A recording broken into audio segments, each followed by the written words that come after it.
فتح مکہ کی داستان کسی تنازع سے نہیں بلکہ بظاہر ایک غیر موافق امن معاہدے سے شروع ہوتی ہے۔ جب 2 سال قبل ہجرت سے پہلے پیغمبر اسلام حضرت محمد صلی اللہ علیہ وسلم اور ان کے صحابہ عمرے کی ادائیگی کے لیے مکہ کی طرف جا رہے تھے، لیکن قریش مکہ نے غالب ہونے کی وجہ سے انہیں حدیبیہ کے مقام پر روک دیا۔ بالآخر ایک معاہدہ طے پایا جس کی شرائط ابتدا میں مسلمانوں کے لیے بہت نقصان دہ دکھائی دے رہی تھی۔ اس سال انہیں عمرہ کرنے کی اجازت نہ ہوگی بلکہ یہ اگلے سال واپس آئیں گے عمرہ کرنے کے لیے، اور دوسرا، مکہ کا کوئی بھی شخص اگر مسلمان ہو کر مدینہ آتا ہے تو اس کو واپسی کر دیا جائے گا، اور اسی طرح اگر کوئی مسلمان مرتد ہو جائے گا تو اس کو واپس نہیں کیا جائے گا۔ مسلمانوں اور قریش کے درمیان 10 سال کے لیے جنگ بندی قائم ہو گئی تھی۔ عرب قبائل کو مسلمانوں یا قریش میں سے کسی کے ساتھ بھی اتحاد کرنے کی آزادی تھی۔ بعض صحابہ اکرام میں ابتدائی مایوسی کے باوجود نبی کریم صلی اللہ علیہ وسلم نے ان شرائط کو قبول فرمایا۔ یہ معاہدہ اگرچہ بظاہر ایک رکاوٹ تھا، قرآن مجید میں سورہ فتح کے مطابق ایک کھلی فتح ثابت ہوا۔ اس نے امن کا دور قائم کر دیا جس سے اسلام پرامن طریقوں سے پھیلا اور گفتگو کے دروازے کھل گئے۔ خاص طور پر بنو خزاعہ قبیلے نے مسلمانوں سے اتحاد کیا اور بنو بکر قبیلے نے قریش سے۔ صلح حدیبیہ سے قائم ہونے والا امن تاہم قریش اور ان کے حلیف بنو بکر نے توڑ دیا۔ ایک رات بنو بکر نے قریش کے بعض سرداروں کے ساتھ مل کر بنو خزاعہ پر اچانک حملہ کر دیا جو مکہ کے قریب خیمہ زن تھے۔ بنو خزاعہ کے کئی افراد اس موقع پر شہید ہوئے جن کا مسلمانوں سے اتحاد تھا۔ انہوں نے فوراً ایک شخص کو متعین کیا اور نبی کریم صلی اللہ علیہ وسلم کی جانب بھیجا تاکہ وہ انصاف اور تحفظ کی درخواست کر سکے۔ انہوں نے حضور صلی اللہ علیہ وسلم کے پاس پہنچ کر اس تفصیل کو بیان کیا اور ایک نظم سنائی جس میں قریش کی غداری کو اجاگر کیا گیا۔ یہ خبر سن کر نبی کریم صلی اللہ علیہ وسلم اس صریح معاہدے کے خلاف ورزی پر بہت غمگین اور غصے میں آ گئے۔ آپ صلی اللہ علیہ وسلم نے فرمایا، میں تمہاری مدد کروں گا۔ قریش اپنے سنگین خلاف ورزی کا احساس کرتے ہوئے خوف زدہ ہو گئے۔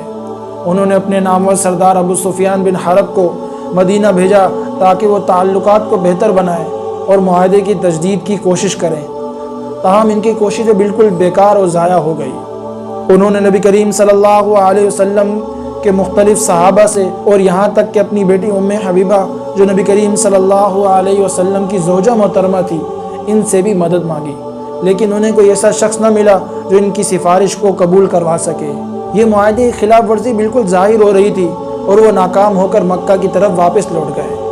اس موقع پر نبی کریم صلی اللہ علیہ وسلم سمجھ گئے کہ ایک فیصلہ کن اقدام بہت ضروری ہے۔ آپ صلی اللہ علیہ وسلم نے مسلمانوں کو ایک بڑی مہم کے لیے تیار رہنے کا حکم دیا، لیکن مکمل طور پر رازداری کا حکم دیا۔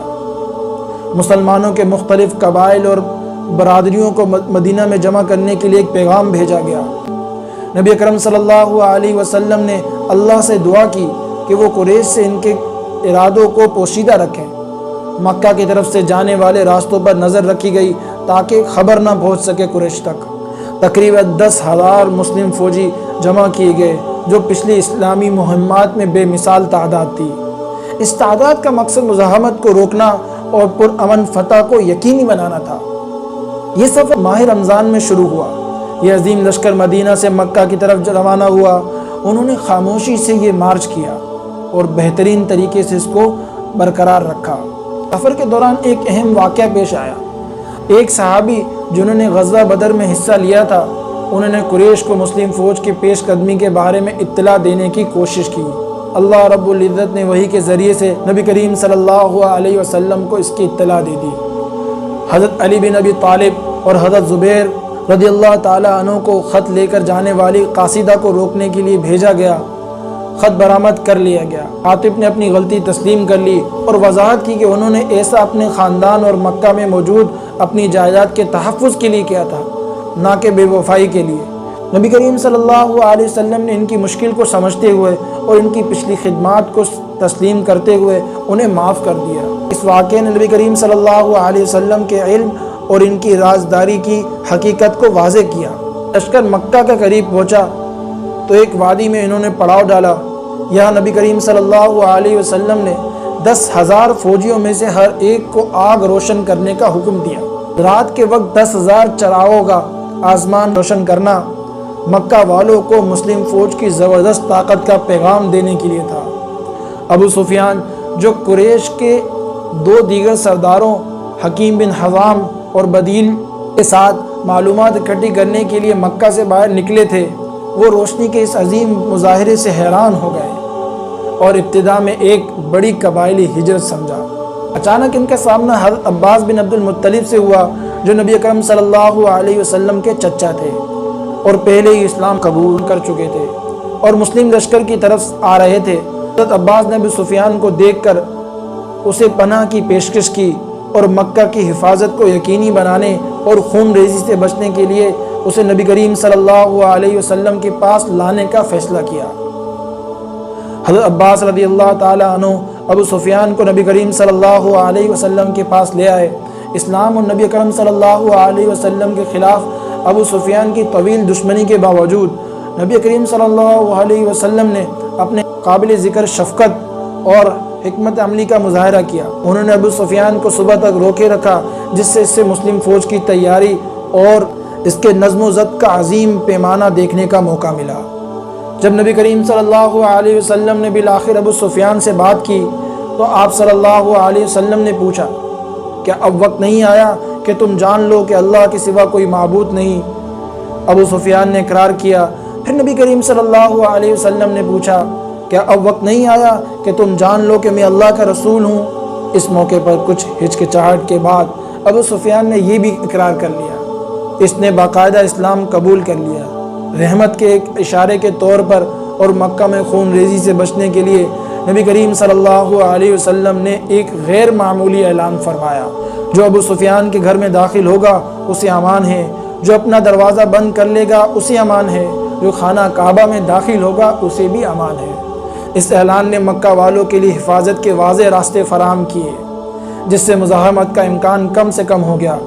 ابو سفیان کو پھر مکہ واپس بھیجا گیا تاکہ وہ اپنے لوگوں کو یہ پیغام پہنچا سکے جو اس نے کچھ ابتدائی ہچکچاہٹ اور خوف کے ساتھ کیا۔ 20 ہجری کو رمضان میں مسلم فوج مختلف سمتوں سے مکہ میں داخل ہوئی، کئی دستوں میں تقسیم ہو کر ہر ایک کی قیادت ایک نامور صحابی کر رہے تھے۔ خالد بن ولید رضی اللہ تعالیٰ عنہ کا دستہ مکہ کے نچلے حصے سے داخل ہوا۔ انہیں قریش کے ایک چھوٹی سی مزاحمت کرنے والے گروہ سے ایک معمولی جھڑپ کا سامنا کرنا پڑا، لیکن انہوں نے جلدی اس پر قابو پا لیا۔ یہ واحد مزاحمت تھی جس کا سامنا کرنا پڑا۔ حضرت زبیر بن عوام کا دستہ مکہ کے بالائی حصے سے داخل ہوا اور سعد بن عبادہ کا دستہ دوسری سمت سے داخل ہوا۔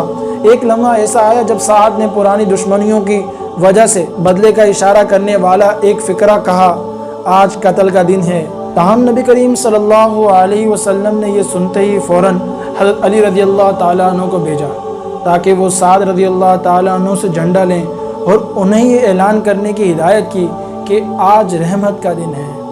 اس فوری اقدام نے نبی کریم صلی اللہ علیہ وسلم کے امن اور معافی کے عزم کو اجاگر کر دیا۔ نبی کریم صلی اللہ علیہ وسلم مکہ کے بالائی حصے سے مکہ میں داخل ہوئے، اپنی اونٹی قصوہ پر سوار تھے، عاجزی سے سر جھکائے ہوئے تھے، سورہ فتح کی تلاوت کر رہے تھے۔ آپ صلی اللہ علیہ وسلم کا یہ مکہ میں داخلہ ہونا فاتح بادشاہ کی طرح نہیں تھا، بلکہ اللہ کی ایک عاجز بندے کی طرح تھا۔ آپ صلی اللہ علیہ وسلم براہ راست کعبہ کی طرف بڑھے۔ فتح کی سب سے علامتی اعمال میں سے ایک عمل تھا۔ کعبہ پہنچ کر نبی کریم صلی اللہ علیہ وسلم ان کے ارد گرد اور اندر جو کہ 360 بت تھے، آپ صلی اللہ علیہ وسلم نے انہیں اپنی لاٹھی سے گرانا شروع کیا اور قرآن مجید کی تلاوت فرمائی، وَقُلْ جَاءَ الْحَقُّ وَزَهَقَ الْبَاطِلُ إِنَّ الْبَاطِلَ كَانَ زَهُوقًا، کہہ دو کہ حق آ گیا اور باطل بھاگ گیا۔ آپ صلی اللہ علیہ وسلم نے حضرت بلال حبشی رضی اللہ تعالی عنہ کو حکم دیا کہ وہ کعبے پر چڑھ کر آذان دیں۔ توحید، اللہ کی وحدانیت کے شرک پر قیام کی ایک طاقتور علامت تھی۔ کعبے کی تطہیر کے بعد نبی کریم صلی اللہ علیہ وسلم نے مکہ کے جمع شدہ لوگوں سے خطاب کیا، جن میں سے بہت سے لوگ برسوں تک آپ صلی اللہ علیہ وسلم کے دشمن رہے تھے۔ آپ صلی اللہ علیہ وسلم کے سامنے کھڑے تھے بدلے کے خوف سے۔ نبی کریم صلی اللہ علیہ وسلم نے ان سے پوچھا، اے قریش کے لوگوں، تم کیا سمجھتے ہو کہ میں تمہارے ساتھ کیا کروں گا؟ انہوں نے جواب دیا کہ آپ نیک بھائی ہیں اور ایک نیک بھائی کے بیٹے ہیں۔ آپ صلی اللہ علیہ وسلم نے اس موقع پر رحمت بھرے الفاظ سے اعلان کیا، جاؤ تم سب کے سب آزاد ہو۔ طاقت کے اس عروج کے لمحے میں معافی کے یہ بے مثال عمل فاتح افواج کے تاریخی طریقوں کے بالکل برعکس تھا۔ اس نے مکہ والوں کو گہرا متاثر کیا، اسلام کے پیمانے پر قبولیت میں ایک اہم کردار ادا کیا۔ نبی کریم صلی اللہ علیہ وسلم کی عفو درگزر اور ناقابل تردید فتح سے متاثر ہو کر ہزاروں مکہ والوں نے اسلام کو قبول کر لیا۔ فتح زیادہ تر خون ریزی کے بغیر تھی، صرف ایک مختصر جھڑپ میں چند افراد زخمی ہوئے۔ کوئی انتقام نہیں لیا گیا، کوئی لوٹ مار نہیں ہوئی، نہ املاک کی تباہی ہوئی، یہاں تک کہ وہ لوگ جنہوں نے مسلمانوں کے خلاف سنگین ناانصافیاں کی تھی انہیں بھی معاف کر دیا گیا۔ فتح نے جزیرہ نما عرب میں اسلام کے غالب قوت کی حیثیت کو مستحکم کیا۔ مکہ کے روحانی مرکز اب اسلامی حکومت کے تحت تھا۔ فتح مکہ آج بھی ایک گہری مثال ہے۔ صلح حدیبیہ سے خفیہ مارچ تک کے واقعات بصیرت افروز قیادت کو ظاہر کرتے ہیں۔ عمومی معافی جنگ اور مصالحت سے اسلام کے اخلاقیات کا ایک بنیادی ستون ہے۔ نبی کریم صلی اللہ علیہ وسلم کا عاجزانہ داخلہ اور ان کی فوری توجہ کعبے کی تطہیر پر ان کے حقیقی مقصد کو ظاہر کرتی ہے۔ سابقہ دشمنوں کو مسلمان کے دائرے میں شامل کرنا دین کے متحد کرنے والی طاقت کو ظاہر کرتا ہے۔ فتح مکہ صرف ایک فوجی کامیابی نہیں تھی، یہ ایک اخلاقی اور روحانی فتح تھی جس نے جزیرہ نما عرب کی تقدیر کو بدل کر رکھ دیا اور اسلام کے تیزی سے پھیلنے کی بنیاد رکھی۔ یہ بت پرستی کے دور کا اختتام اور ایک نئے باب کا آغاز تھا، جہاں توحید کا پیغام جزیرہ نما عرب کے قلب سے گونجتا تھا۔